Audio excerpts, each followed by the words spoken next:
নমস্কার বন্ধুরা, আজ আমরা আপনাদের নিয়ে চলেছি ভক্তির অন্যতম শ্রেষ্ঠ তীর্থক্ষেত্র পুরীর জগন্নাথ মন্দিরে। এই মন্দির শুধু একটি ধর্মীয় স্থান নয়, এটি কোটি কোটি মানুষের বিশ্বাস, ভক্তি ও অলৌকিক রহস্যের এক প্রতীক। চলুন জেনে নেওয়া যাক এই মন্দিরের কিছু আশ্চর্য তথ্য।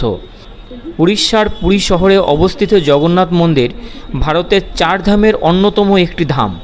বিশ্বাস করা হয় এখানে স্বয়ং জগন্নাথ, বড় ভাই বলভদ্র ও বোন সুভদ্রা বিরাজমান আছেন।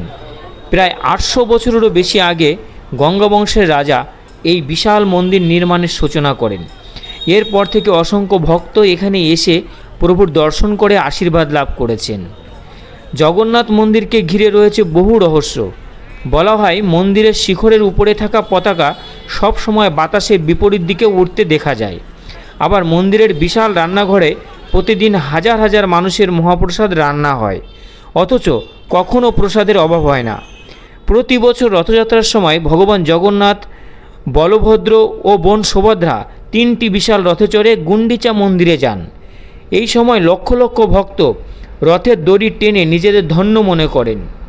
জগন্নাথ দেবের শিক্ষা খুবই সহজ। তিনি জাতি, ধর্ম, ধনী গরিব ভেদাভেদ করেন না। যে সত্যিকারের ভক্তি নিয়ে তার শরণ নেয় তিনি তাকে আশীর্বাদ করেন। আপনি যদি কখনও পুরী ভ্রমণের সুযোগ পান তবে অবশ্যই জগন্নাথ দেবের দর্শন করুন এবং মহাপ্রসাদ গ্রহণ করুন।